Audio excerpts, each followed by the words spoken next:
Welcome to Indus Special. I'm Ejaz Haider. The visiting Turkish President Recep Tayyip Erdogan addressed a joint session of parliament in Islamabad for a record fourth time, during which he reiterated his country's support for Pakistan, its stance on the Kashmir dispute, and in the Financial Action Task Force. The main takeaways were the Turkish president's backing of Pakistan in face of pressure in the FATF. He also vowed to stand by Pakistan in the war against terrorism and on the Kashmir dispute.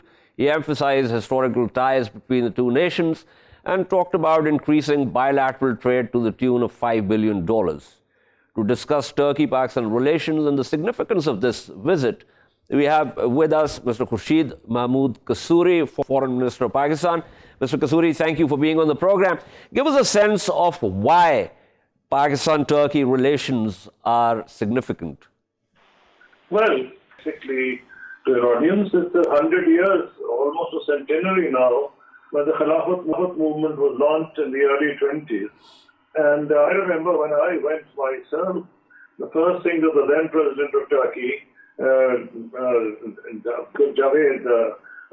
Dr. Abdullah, said to me was, and at that time, the current president was the prime minister. He said, do you know that our biggest bank has seized money from women who had sold their jewelry from, at that time, northern India, which is now Pakistan, of course. And they've never forgotten that we stood by them even before the modern Turkish Republic was founded. And that relationship has been on. It goes actually from the Ottoman Empire, the aspirations of the Muslims of India, and then later on when the British came and the Mughal Empire had faded, the attention diverted more towards the Ottomans. So it goes back centuries. And even if you look at the modern Turkish players, apart from Turkey, I think they are the most popular in Pakistan. And you have so many people hooked on to various Turkish players. But let me take you back to more recent times.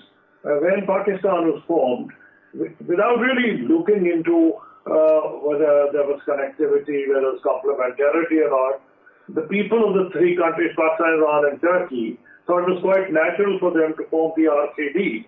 It's quite a different matter that it had not been thought through, and therefore the RCD did not result in any major contribution to the economy of any of the three countries. But the sentiment is very much there. But Turkey now is aiming by, I think, 2023, or that was their plan. There have been setbacks on the way to turn into a 1 trillion economy. Now, if that does happen, they'll be one of the 10 biggest economies in the world. And Pakistan and Turkey, there will be a lot of scope for economic cooperation. Pakistan, I do not know what the president of Turkey said today. I heard from you in your initial remarks, but Pakistan had offered Saudi Arabia earlier on, and I'm sure the Prime Minister has offered to the President of Turkey that they should join special economic zones in the China-Pakistan in CPEC. So there are lots of potential, there are lots of possibilities. Turkey has a lot of experience in many areas, particularly in minerals and in oil, and of course in lots of infrastructure building. For example, Central Asia, most of the big projects have been set by the Turkish firms, have been set up by Turkish firms. They had acquired a record at that time until we recently heard that China was able to set up a hospital in 7 days in Wuhan, a 1,000-bed hospital. I was startled when I went to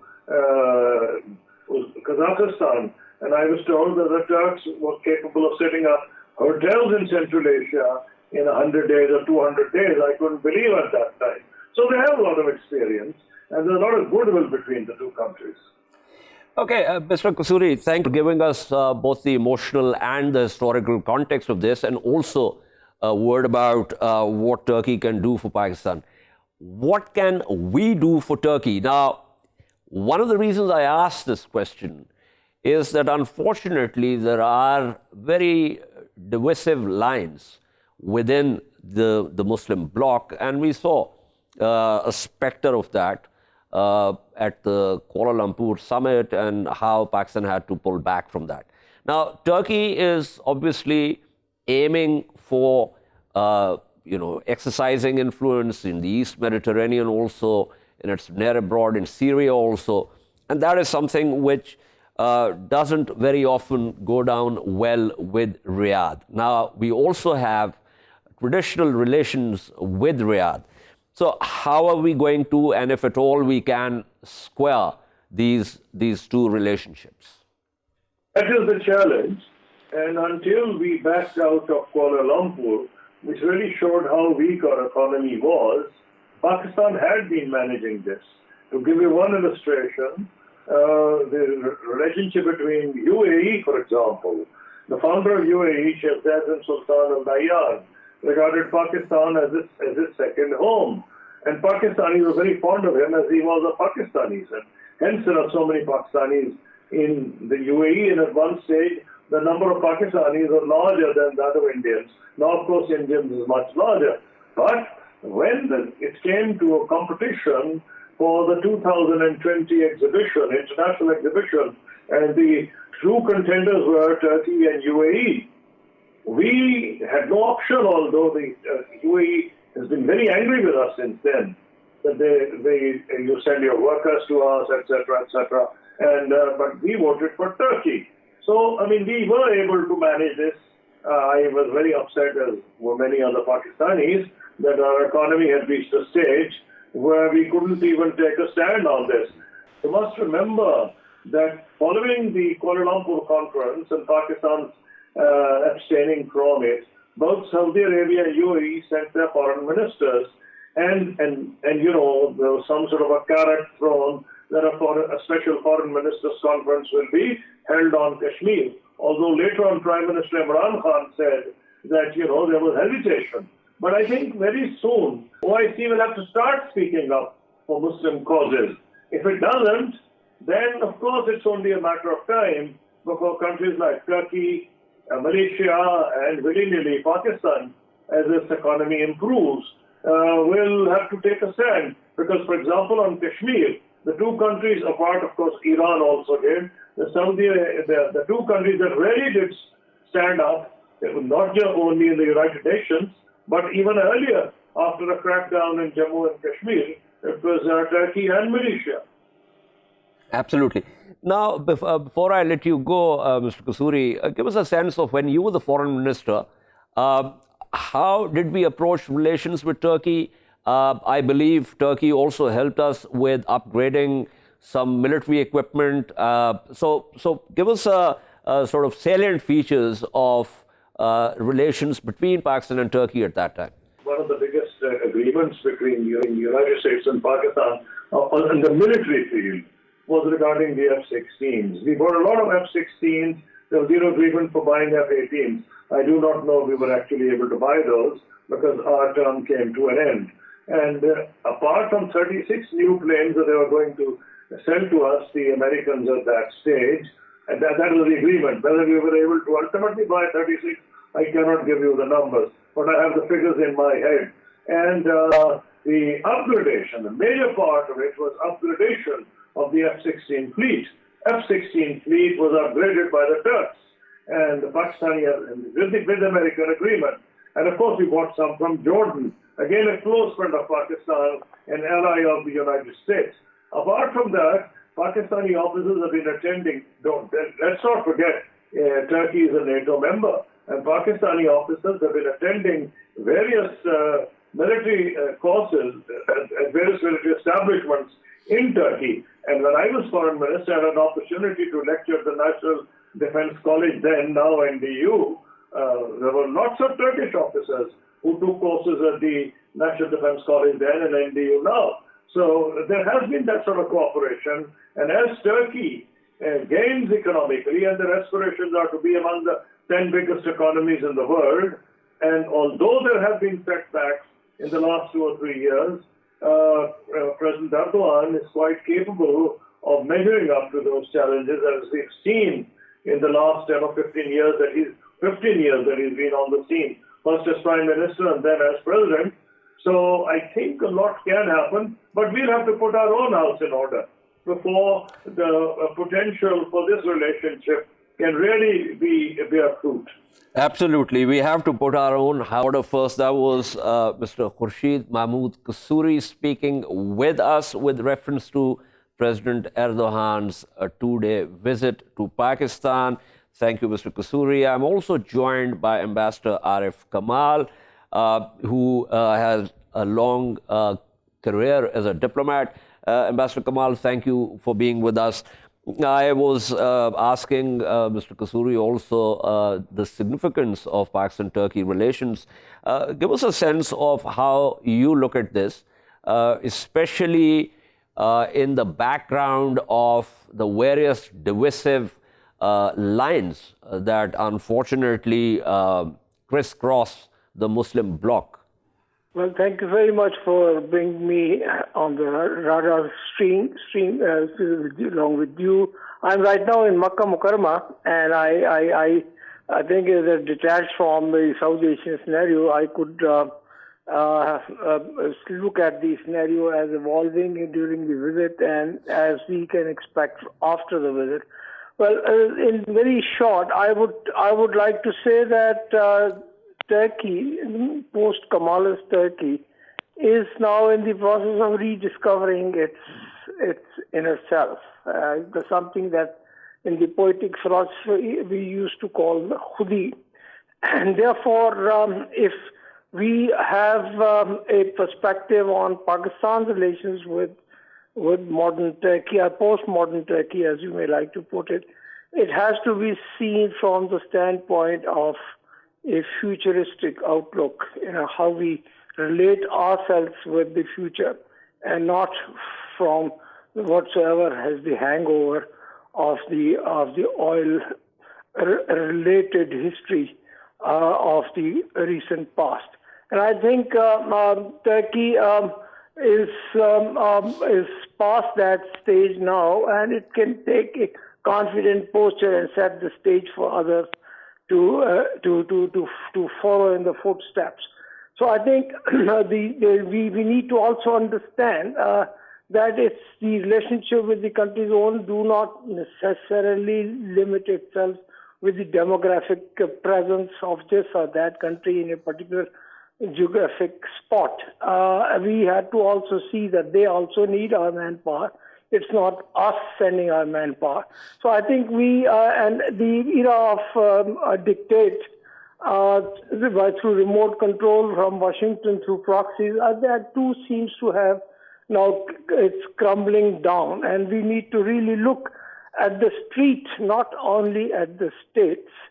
And therefore, I think it's not just what you call the reactive diplomacy, as I was just hearing that we had a difficulty and we were trying to balance. I think we should take a principled position with an outlook, with a perspective that is futuristic. Okay. Thank you so much. That was Ambassador Arif Kamal speaking with us. I'm also joined by Onur Erim, who's a foreign policy analyst, joins me from Istanbul. Mr. Erim, thank you for being on the program.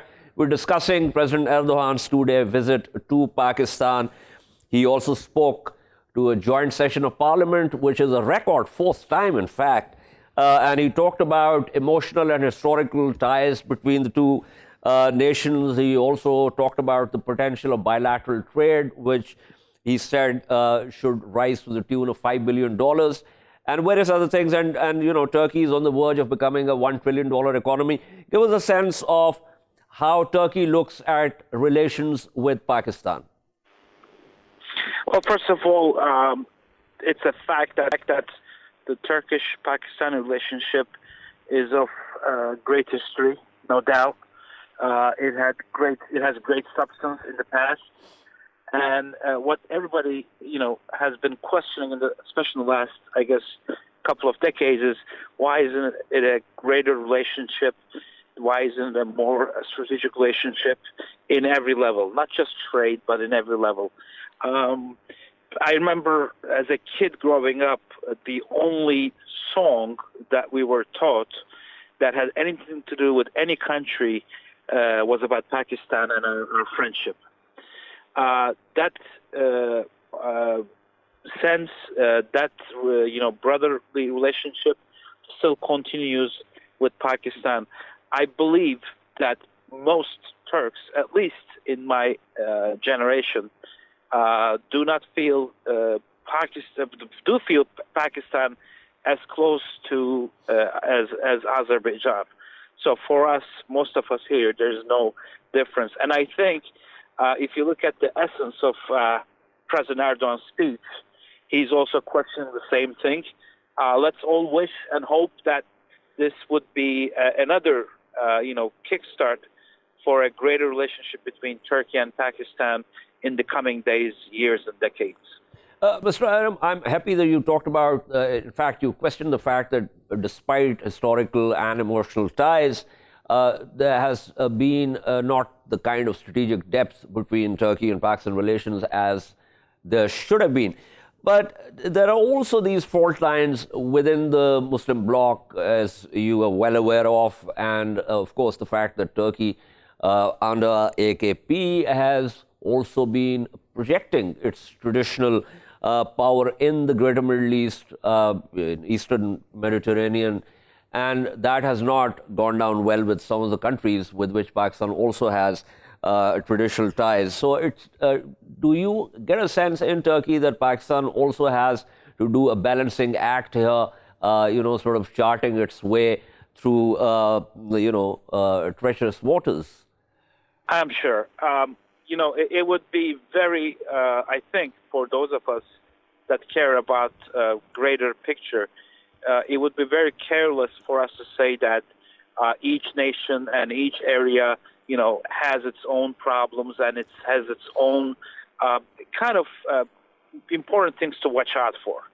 So I cannot say that, the level of the relationship and the quality of the relationship between Turkey and Pakistan has not been the greatest or hasn't reached its full potential, probably due to things that Turkey has done, things that Pakistan has done, or things that Turkey and Pakistan have to do because of their, places in the world. But we must never forget, although each and every country has their own problems to worry about, we can at least, agree on a lot of things when it comes to Muslim nations and when it comes to two nations. We have been watching from the news here that along the motorcade route of President Erdogan, there were signs that were put up saying as, two countries, one nation. I think we must concentrate more on on the things that we agree upon rather than those things that we may not fully agree upon. So I think the biggest problem has been, and the reason for these problems could be attributed to both sides, was the communication, lack of communication or the amount of communication. I think as we increase this, I think as we try to get closer to one another, I think more of our problems will be behind us than in front of us. But nevertheless. Absolutely, I agree with you. There are several areas of cooperation where the relationship can be cemented even further, including progress in terms of trade and investment. Thank you so much. That was Onur Erim speaking with us. We shall take a short break and return to discuss the Philippines' decision to break military ties with the US. Stay with us.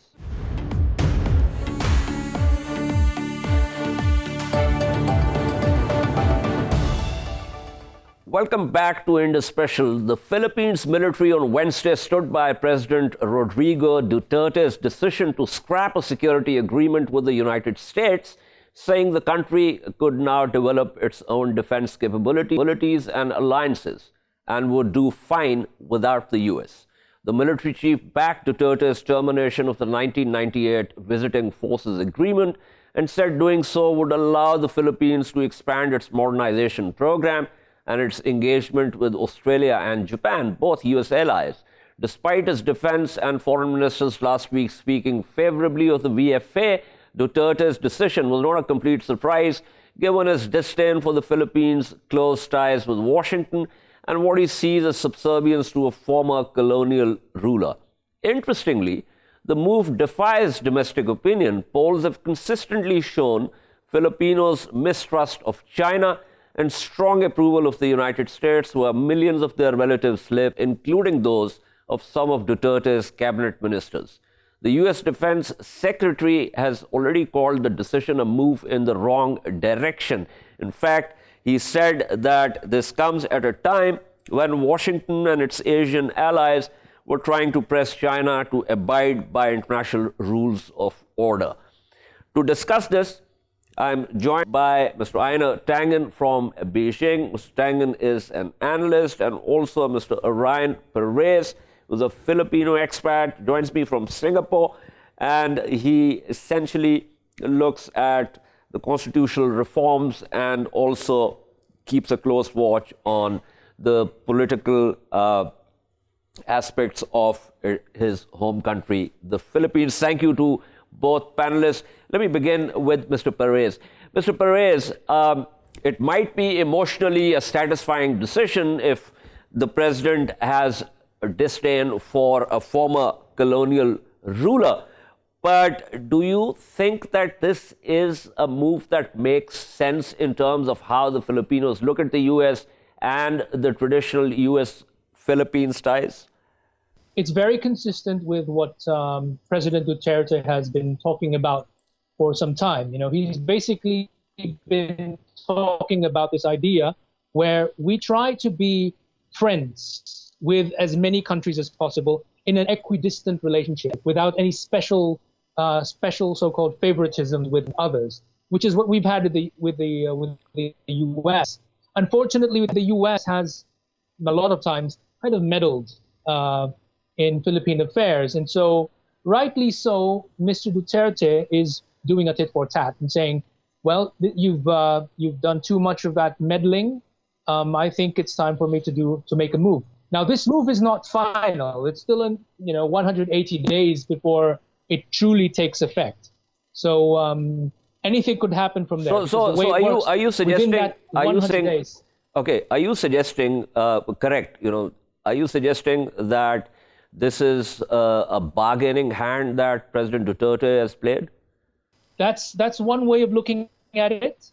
On the other hand, it's also just simply being consistent with his narrative and his rhetoric for the longest time. So a lot of it really is him making sure that shows that he is serious about his whole plans to make friends with as many other countries as possible, unlike the way it was many years ago, when it was always just the U.S. being the main partner of the Philippines. I get that, but let me quote to you what a former Foreign Secretary, Albert Del Rosario, said about President Duterte's decision. He called it, and I quote, incomprehensible and harmful. And he said that he thinks that this move is essentially President Duterte's personal favor to China.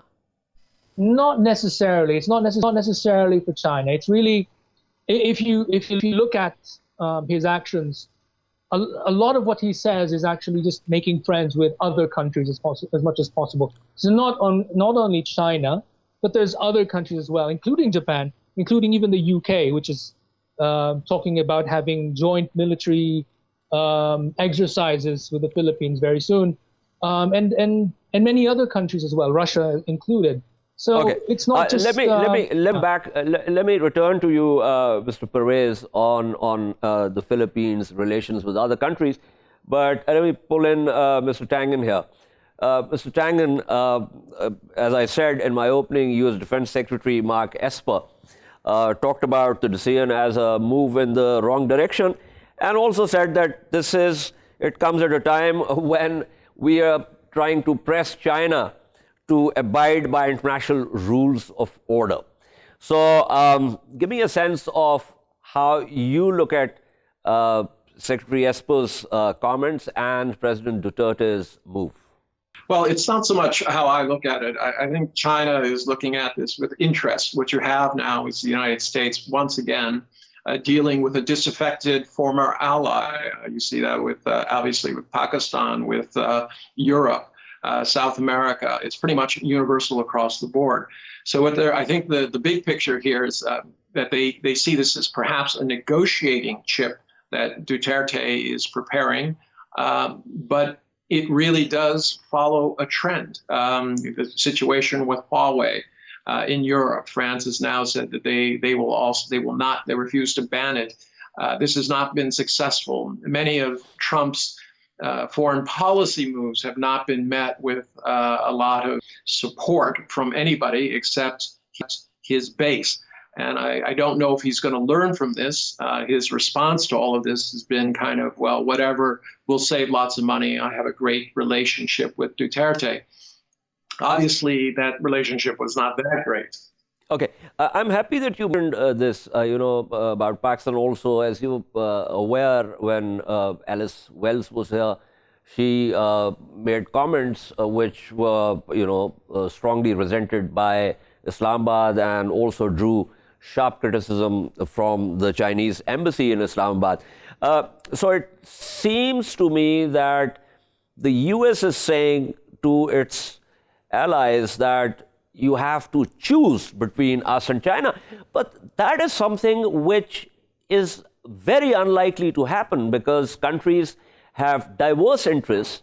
And I don't think any country wants to be dictated in terms of who it wants to have relations with, which is not to say that you would necessarily have, poor relations with the U.S.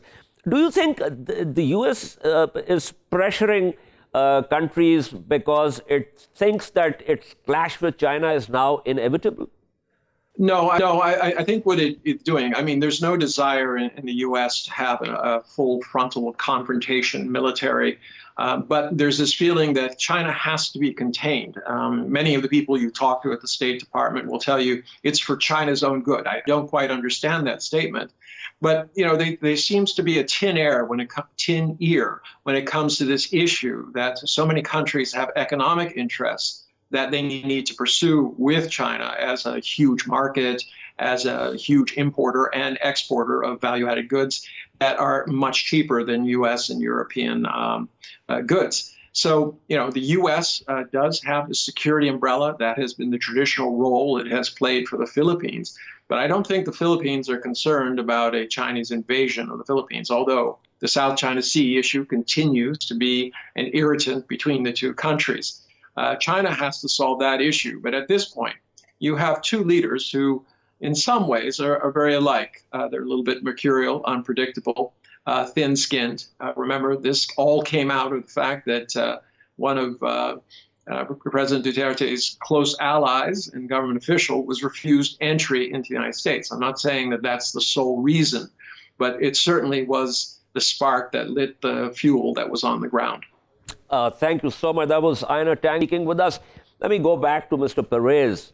Mr. Perez, it's interesting that Einar Tangen talked about Duterte's, thin skin. We have seen some dictatorial tendencies there, and also the fact that he likes to push a personal agenda. And there's also the issue of the South China Sea that Mr. Tangen talked about. So give us a sense of, because relations between Manila and Beijing have never been friction-free.